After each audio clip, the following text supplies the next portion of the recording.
Kowe mau ning ngarepe bapak jare klungsu-klungsu nderek udu. Kucem-kucem diraupe. Kel. Karepmu ki piye? Wis dadi adus gethek kaya ngene. Kono kawan do perang kowe malah sira tumpang sikil ledek rokok kebal-kebul iki karepmu piye? Lah nyatanipun sami do peperangan mangke lek kula nimbrung-nimbrung ndak malah nyalahi aturan. Kurawa maju bareng kira-kira piye? Yen kowe ora iso ngrampungi minggat kok karang kadem kene. Tegese dadi wong ki sing apik kudu sugih pangapura. Merga nun sewu. Sing jenenge menungsa kuwi ora bisa uwal saka dosa lan luput sarta lali tanpa beda kaya Kurawa mau. Nanging nadyan mangkono menungsa sing apik kuwi ya kudu bisa nyuntuh ambeke pangeran, ya kuwi sing sugih pangapura. Menungsa sing apik kuwi ya kudu gelem njaluk ngapura lamun ta upamane duwe keluputan, merga menungsa iki kabeh mesti duwe kleru. Lah mula pakartine menungsa ki yen kanggone Indralaya ki dipérang dadi 5. Mbok Badra jare kondange ireng saiki malih resik putih kaya ngene mergo mesti kowe ngangge white. Rambutmu waduh wong ayu rambute semir abang tambah cantik kaya ngene. Mula wiwit kuncung nganti gelung aku tansah setya tresna karo kowe. Apa yen kowe mlaku trimik-trimik kowe ngangge sandal jinjit dure sekilan ngene aduh mripatku dadi lamur kudu ngangge kacamata merga nyawang kowe turu kaya ngene kalake diumbar mbok eman-eman ngene kok iso nganti 3 sasi setengah nganggur tinggal karo Janaka iki goblok. Wiwit pucuk rambut nganti jempol sikil ora ana gethek cirine dasar wasis sembada sulahan wiraka elok ing wadana ndudut rasa irung mancung karya wuyung dadilan pantese mripat yen mulat sajak njejawat tur tipis lambene yen guyung gregetke awake lemu-lemu awake lencir kuning kewes saya luwes marakake gemes. Mbok Badra aja bengok ya. Upama bengok ning sanding kupingku, wae aja nganti krungu wong akeh. Kowe bengok yen tak glandang, kowe bengok yen tak beradak ning cedhak kupingku wae. Merga pambengokmu padha karo nambahi umurku 10 tahun, Mbok Badra. Kowe tak tolong, Mbok.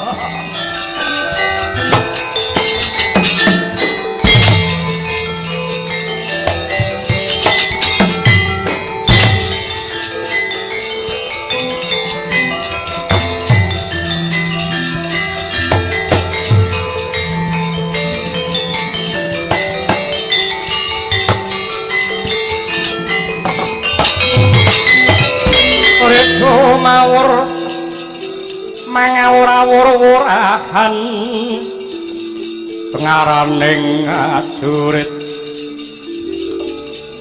kang mek guru kang satetek kaya putula warpandriting turang gesti arkata ingkang dwaja Tuwajal layu seabet ing kuatratika rangkep nyawamu ngadeg jejeg malang kadak ana ngarepe barisan Ngastina Petruk kantong bolong pun sakniki wis ora kena dirembug kanthi becik wis ora kena dilus sampeyan ngibarate jaran lagi negar geni lagi ndadi Pun sampeyan sing dodol kula sing tuku pinten regane kuwi bayar kenceng ora utang ora semoyo. Yen sampeyan arep ngobak-obak banyu bening wonten ing Karang Kadempel mriki, sampeyan saged ning waton iso nglangkai bangkene Petruk. Yen pancen ngono wis sugih kendel bondo wani legan golek momongan bopono golek pasangan. Perangi tatan grajam. Mang maju bareng aja siji loro. Lena kapait ning lar batin, tanganku ndarat nerdadamuran cepat igaung layang nyawamu tak kuroni patang.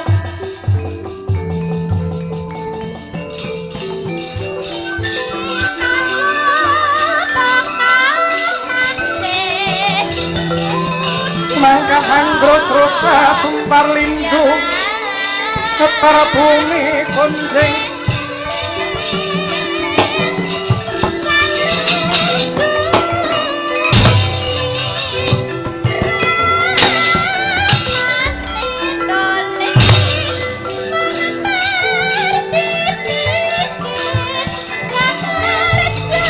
awas oh lo Diana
jagelan elek orang kotor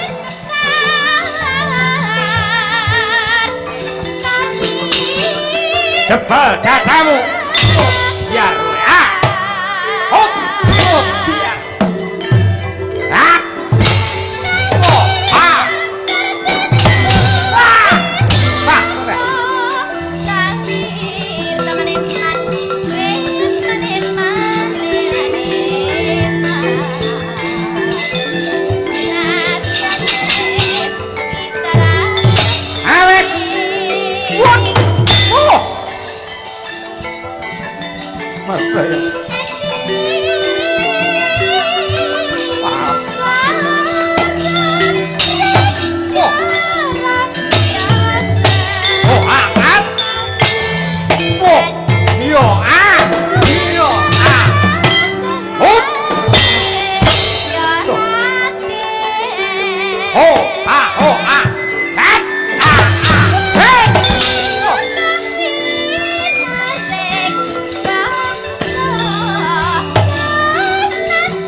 minggir.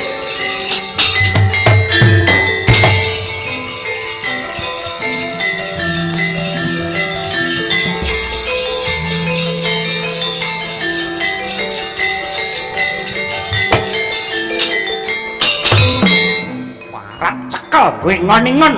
Ayo cekelen aku, Mas. Ora waspada musuh Petruk, suwek sakmu entek sangumu. Perang karo copet, yo men. Hop. Loh. Kedian. Hop. Loh. Setan alas. Hop. Awas, cek. Yo. Wah. Hei. Oh, ha. Awas, yo. Ha. Hei. Wah.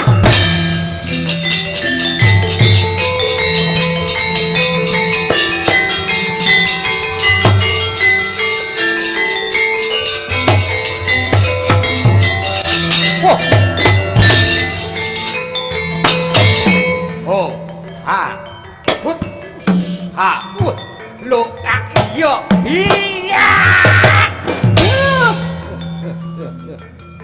Ayo, wah, edian, ayo, pokoknya tak rewangi adus keringat, ngiras pantes golek pasaran, ayo, angi, ngat, hut. Awas! Iya!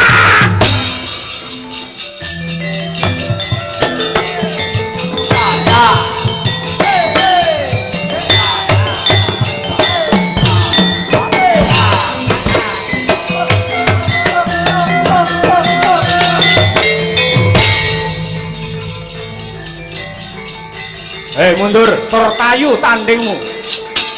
Oh!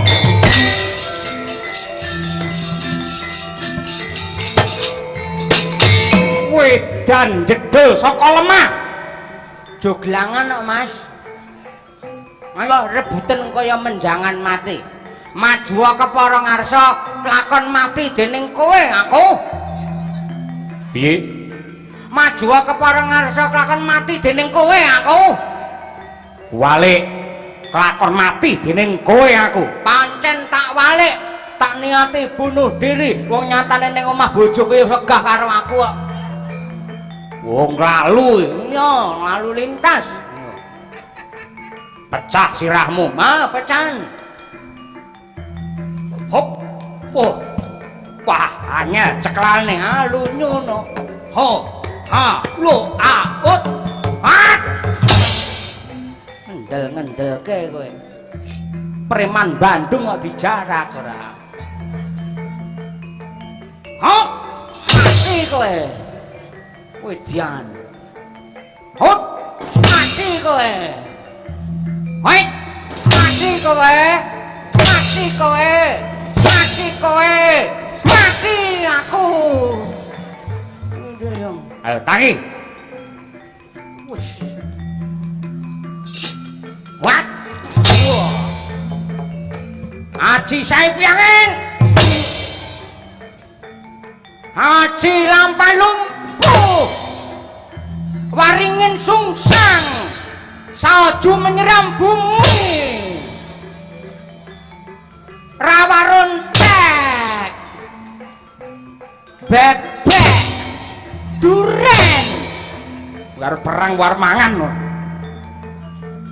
mutiar, wales pecah dasmu, wedian, waras Mas, wet. Ampuh.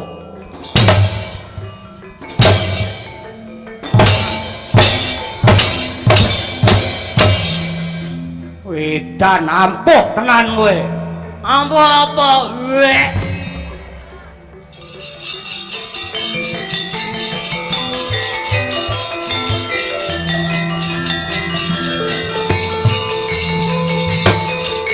Arang keranjang satumu.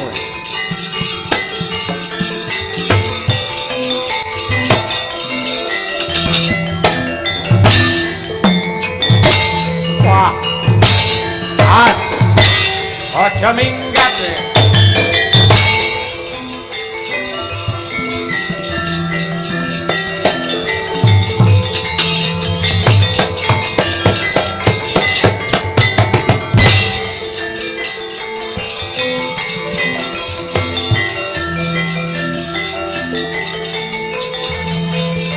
Ramrata, Ramrata.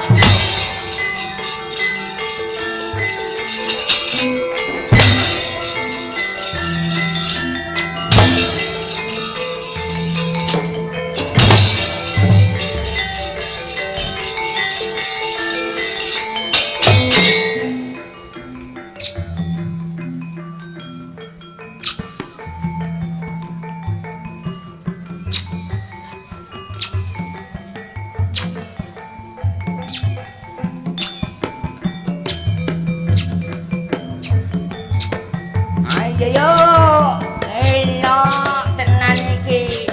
Wih, ayo.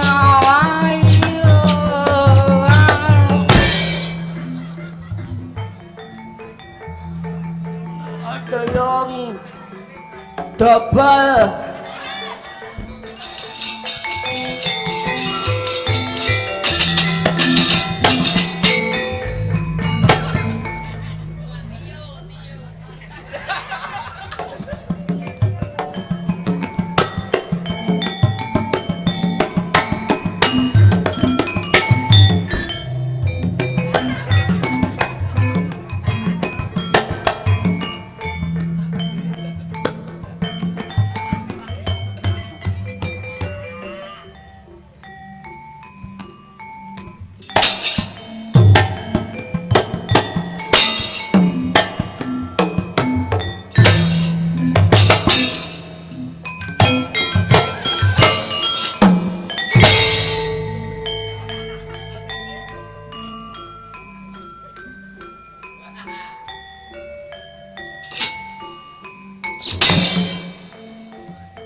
Ayo tanding ana satriya Madukara Raden jangan nangka.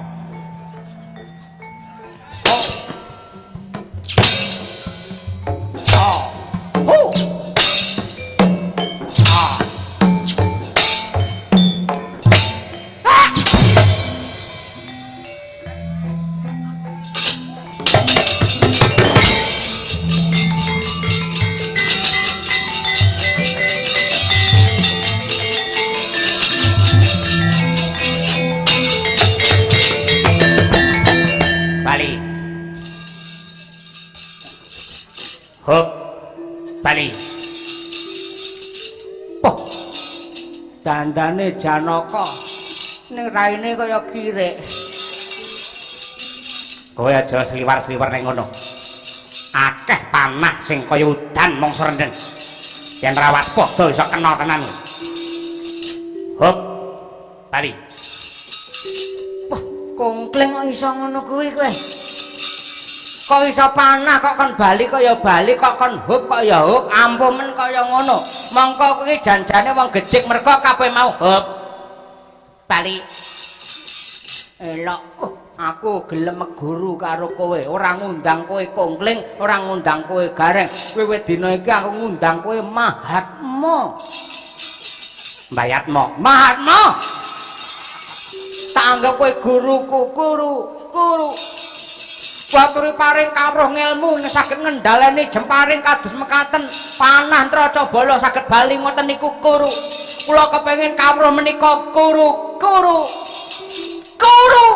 Ya meneng dhisik. Ana syarate. Syaratipun jer Basuki mawa beya kelakone Panjangka kudu mawa pangorbanan. Maknane dhuwitmu pira?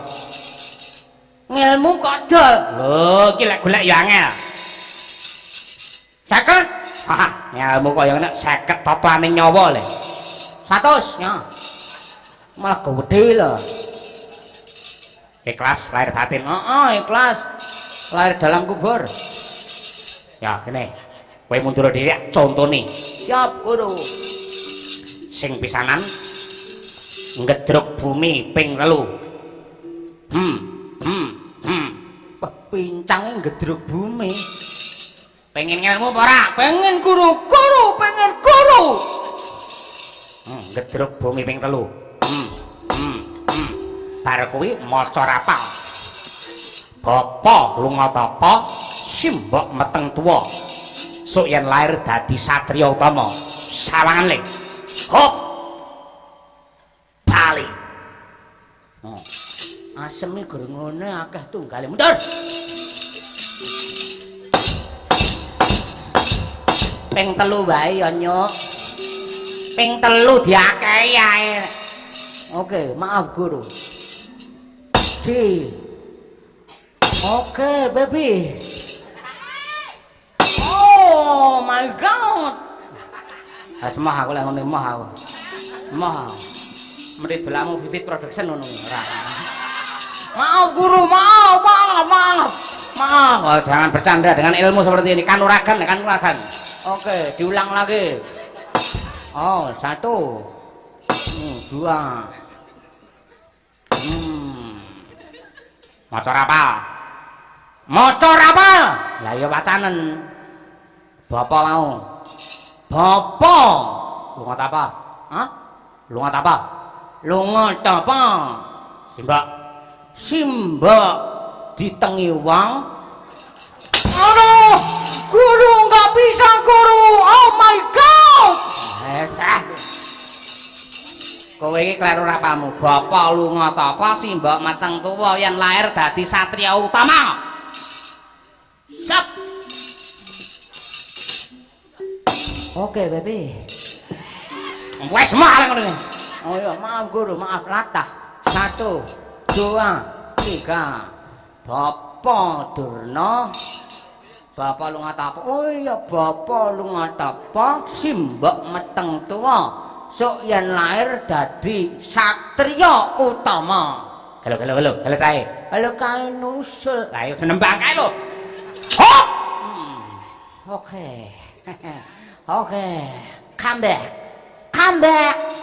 Panah ora ngerti bahasa Inggris, Guru.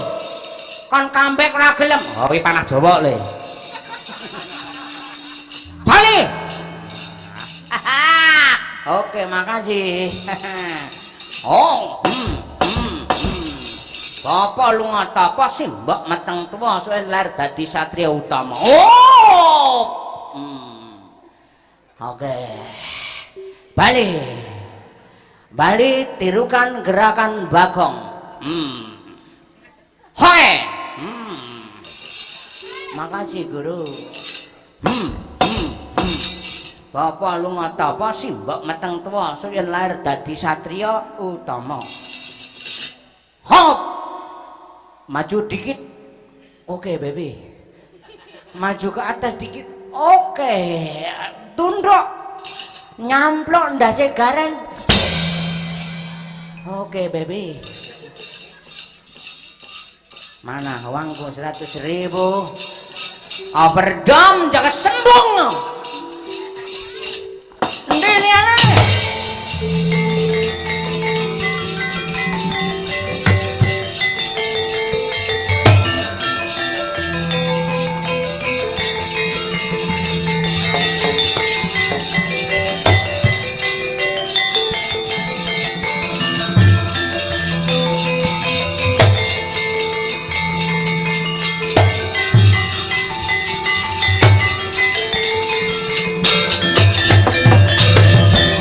Kang katrajan ing tahana wadya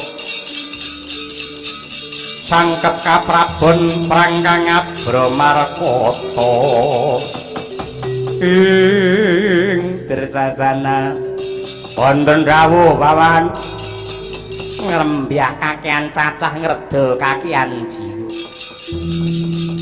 mangkat kaya yak-yak nanging kepengkok ing Pancabaya bayayan Balenjani Kurawa rambet jaji babar pisan mung musuh karo Panakawan wae kabeh dadi raya ngandur perintahno kabeh prawadya balaja 1 2 sing maju dikroyok ngebyuk bareng sak anane wadya Ngastina ngroyok dagelan kae ngitaken dawuh.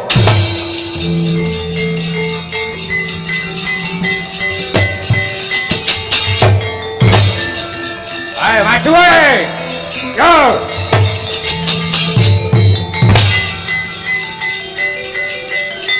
Ayo maju.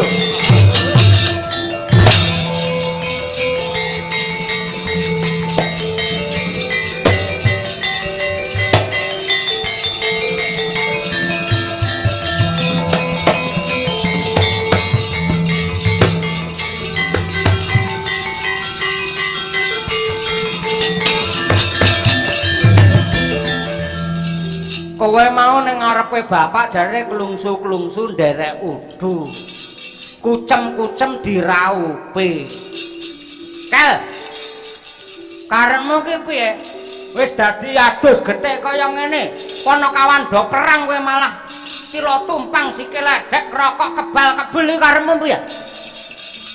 Lah nyatanipun sami do peperangan mangke lek kula nimbrung-nimbrung ndak malah nyalahi aturan. Kurawa maju bareng kira-kira piye? Yen kowe ora iso ngrampungi minggat kok karang kadempel kene.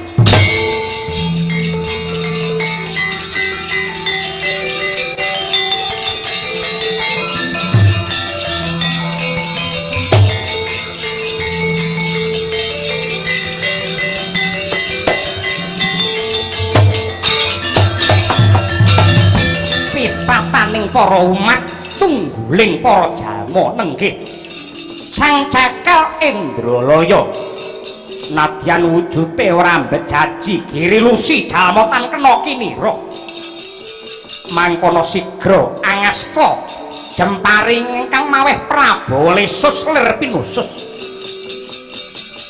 den lepasake mawa Prabawa angin kendang kapracondang kuntal kaprapal para Kurawa bali mring negarane.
Nempang tengara mundur sawadyanyo medya kondur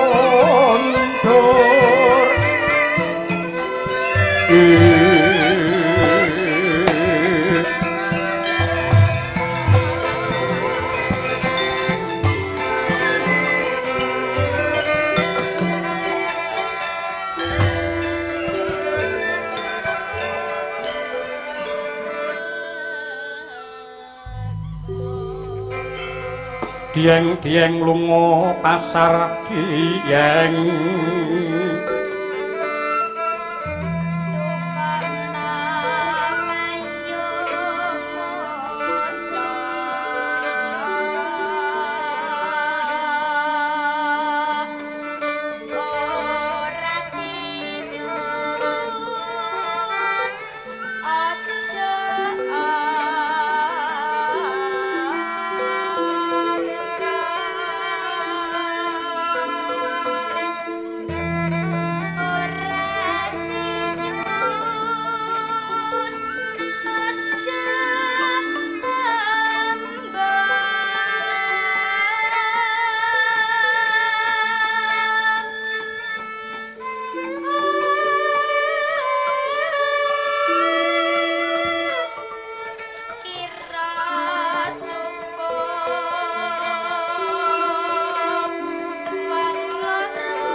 nyolong pethek ing atase mung sak cekel kleyang kabur kanginan parandiri kadigdayan sing kaya ngono ampuhe ning aku rada gelo ki mau Indralaya kenapa kok sing jenenge para Kurawa sing wis kondhang dadi undrane kamurkan ulekaning kanistan ora kok rampungi ora kok pateni wae mergo ki mung ngreget-ngregeti jagat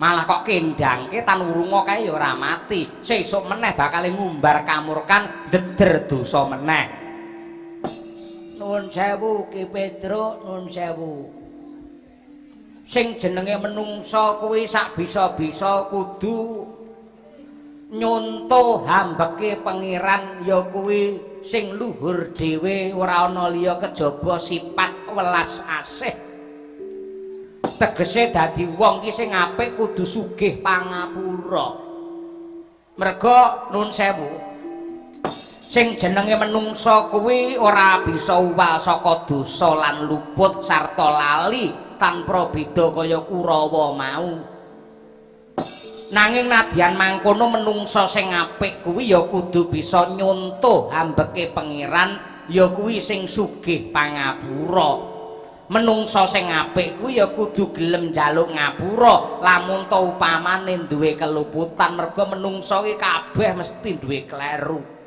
lah mula pakartine menungsa ki yen kanggone Indralaya ki dipérang dadi 5 tumindake menungsa ki dipérang dadi 5 sing apik dhewe kuwi nadyanta ora luput nanging rumangsa luput lan kanthi tulusing ati gelem njaluk ngapura marang wong liya kuwi mutiarane para makhluk kuwi sing apik dhewe lah tataran sing ana ngisore nomor 2 ya kuwi menungsa sing ora duwe keluputan nanging gelem menehi pangapura marang lupute wong liya kuwi nomor 2 sing ana ngisore meneh nomor 3 wong kang duwe keluputan lan gelem njaluk ngapura marang wong liya kanthi tulusing rasa angka 4 wong luput lan ngrumangsani luput nanging ora wani njaluk ngapura karo wong liya.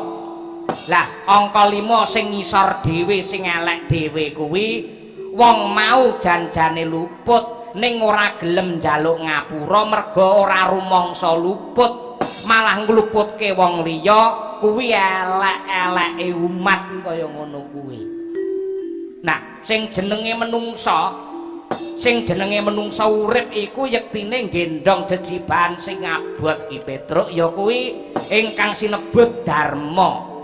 Pancen menungsa sing apik kuwi lamun ta urip bisa piguna tumrape wong liya nanging aja nganti kaya pasemone obor kae. Obor kae kuwi nuwun sewu madangi kiwa tengene nanging lengane dhewe entek ora digagas. Mula menungsa kuwi ya kudu darbe pambekan ingkang becik nadyan kudu tresnani lan klabuhi marang wong liya nanging awake dhewe ya kudu ditresnani luwih dhisik merga jiwa raga kuwi titipane pangeran sing wajib digulawentah lan ditresnani kanthi sak becik-becike dene carane tresnani jiwa lan ragamu kabeh ati lan pikiran kudu dikendhoni lan dikendhaleni aja nganti atimu kebrongot dening amarah merga sejatine sing dadi sumber-sumbere penyakit kuwi diwiwiti saka ati sing lara lan pikiran sing reget Ki Petruk. Sorote pandam sumuluh madang ijruk sareyan mami wadono remu-remu kelingan ngangkrangan sang tiak manahen kong tumungkem guling sang kakung repa Prabu mane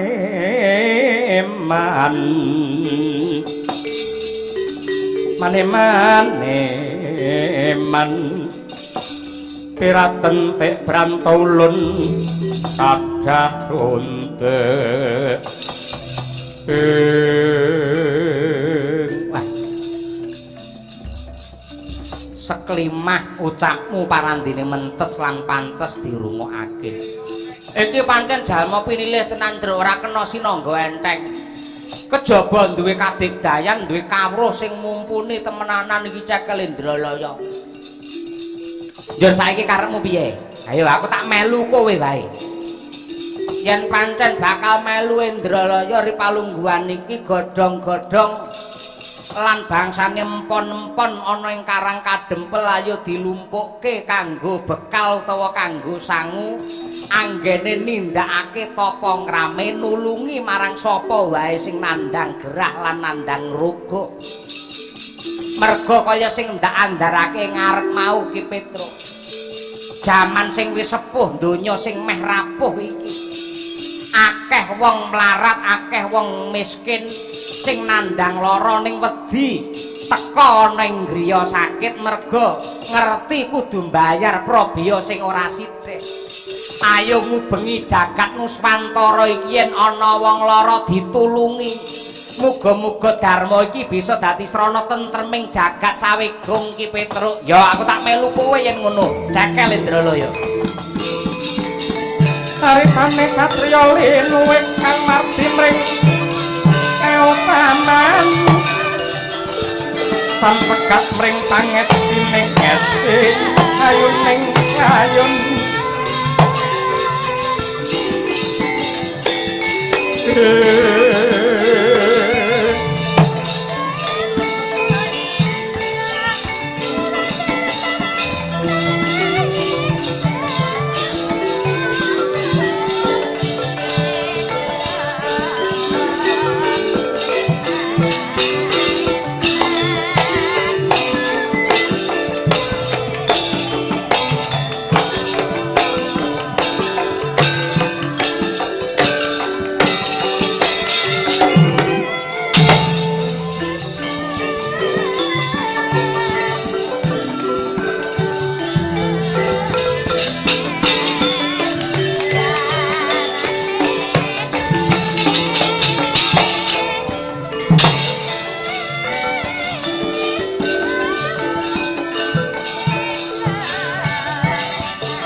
Ning guyu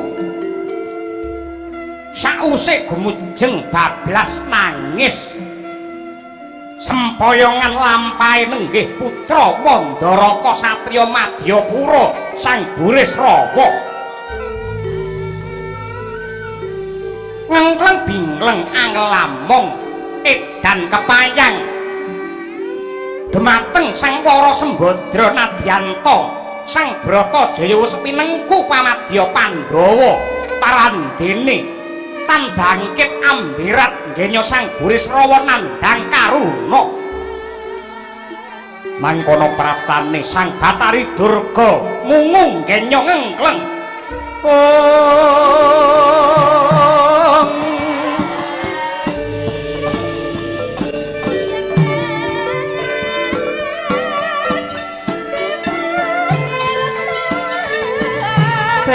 kota marang soreng prang mudhane aroma arum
palugon laguning lakas lo kita linuding kidung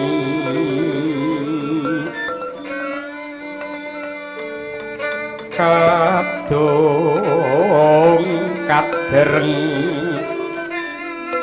hamomor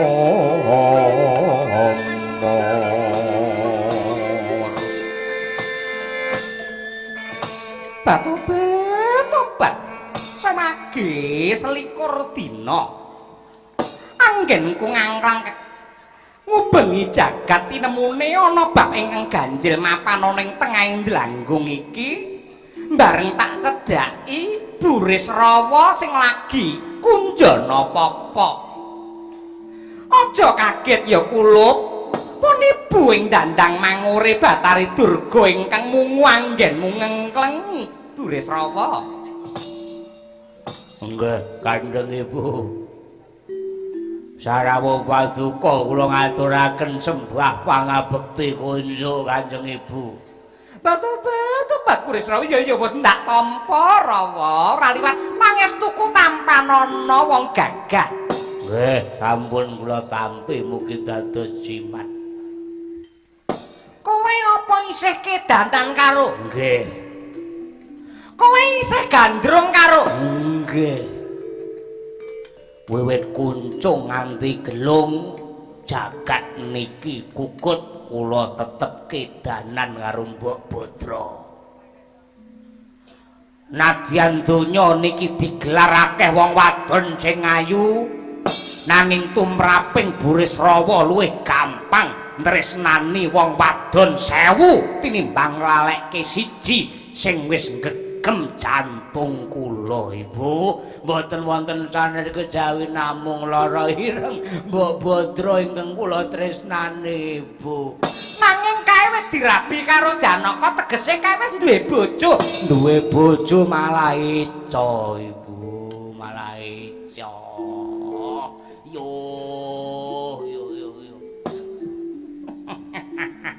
Wong tek mangkot kaya mengkono lho, Rok. Ah nggih. Tiyang ingkang tresna niku mboten saged dipun tudohi kalian sing jenenge kuwi randha apa prawan, kuwi legan apa wis duwe bojo niku kanggene kula mboten dadi sebab cekake nganti kula niki tuyuk-tuyuk mboten saged ngadeg jejeg yen mboten tinuwak ngangge teken mripat kula pun blawur kulit kula pun kisut ning kula tetep badhe kedanan kali Mbok Badra. Kula moh mati, kula moh mudar lamun to kula dereng saged nggendhong mustikaning jantung kula Mbok Badra, Ibu. Kagyat risang kapirangu pinangka kinempit-kempit duh sangreknaning bawana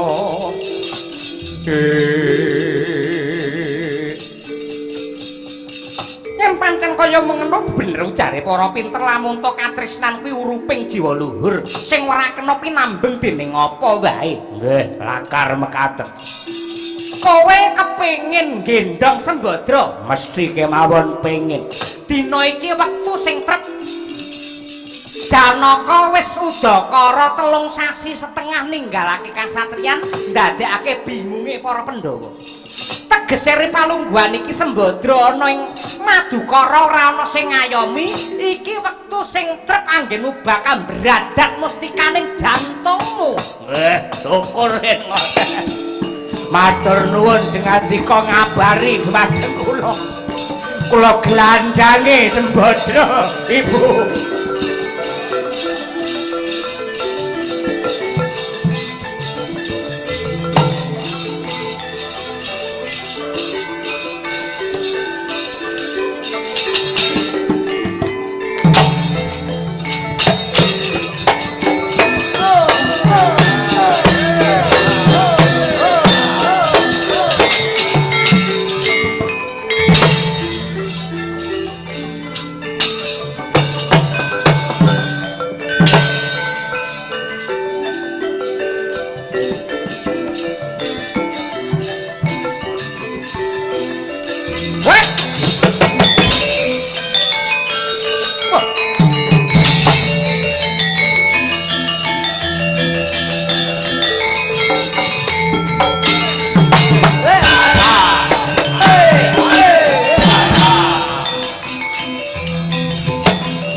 Kelap-kelap katon ler gintanging alit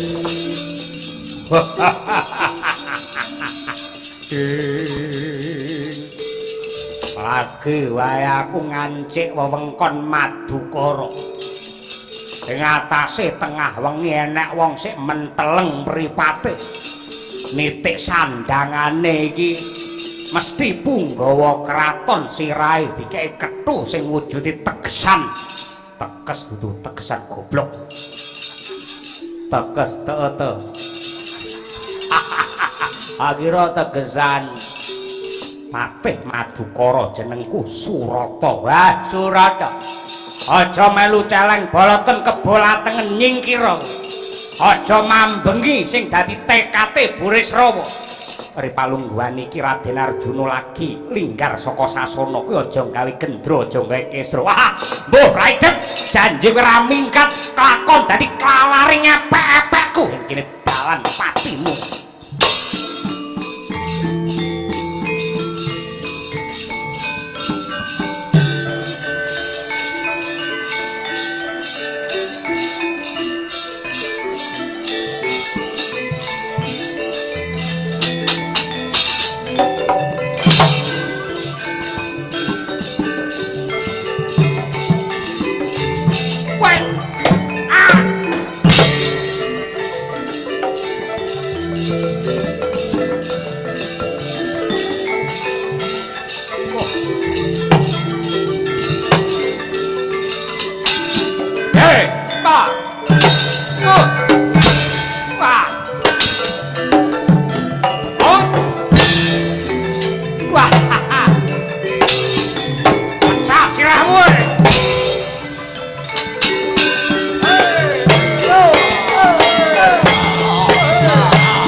Lingaguna.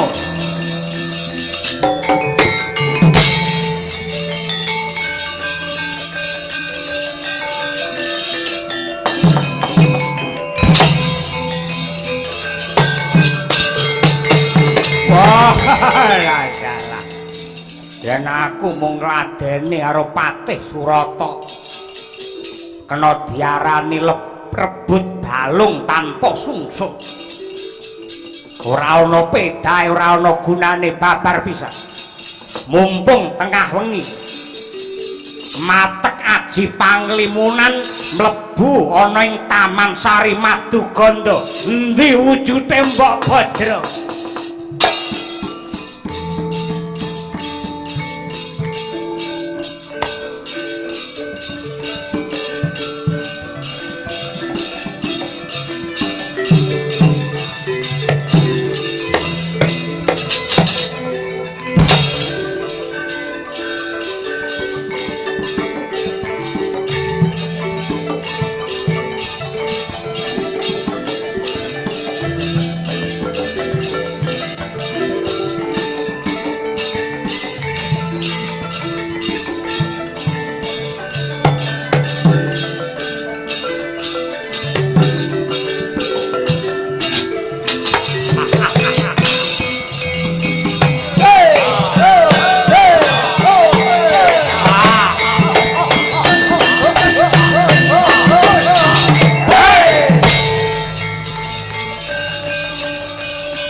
Aku mau dadak perang karo Surata iki gen ngopo?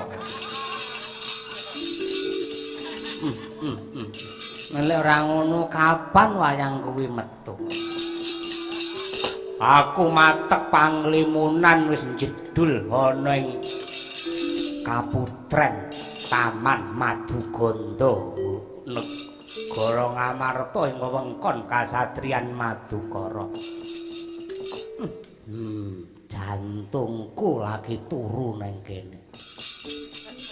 Mbok Badra jare kondange ireng saiki malih resik putih kaya ngene mergo mesti kowe ngangge white. Rambutmu waduh wong ayu rambuté semir abang tambah cantik kaya ngene.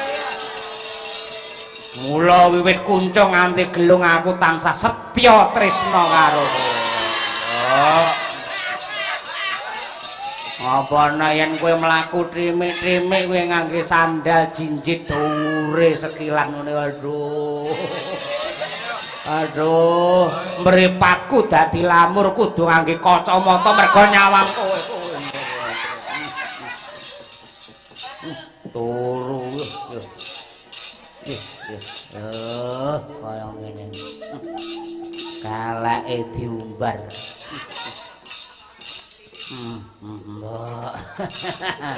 Eman-eman ngene iki kok iso nganti 3 sasi setengah nganggur tinggal karo Janaka iki goblok. Wiwit pucuk rambut nganti jempol sikil. Ora ana gethek cirine dasar wasis sembada solahan wiraka. Elok ing wadana ndudut rasa. Irung mancung karya wuyung dadilan pantese mripat yen mulat sajak njejawat tur tipis lambene yen guyung gregetke awake lemu-lemu awake lencir kuning kewes saya luwes marakake gemes. Mbok Badra aja bengok ya upama bengok ning sanding kupingku wae aja nganti krungu wong akeh. Kowe bengok yen tak glandang, kowe bengok yen tak beradat ning cedhak kupingku wae.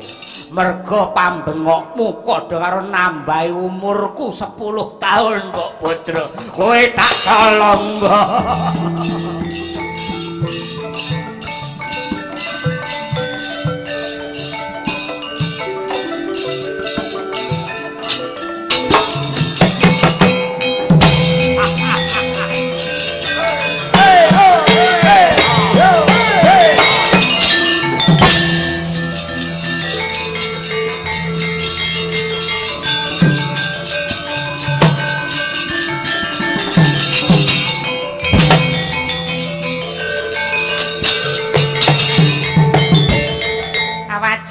dadi murid ora kena dicor kawin coba yen ora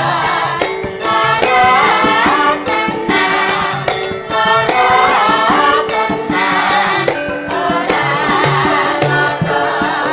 mung eka-ekoan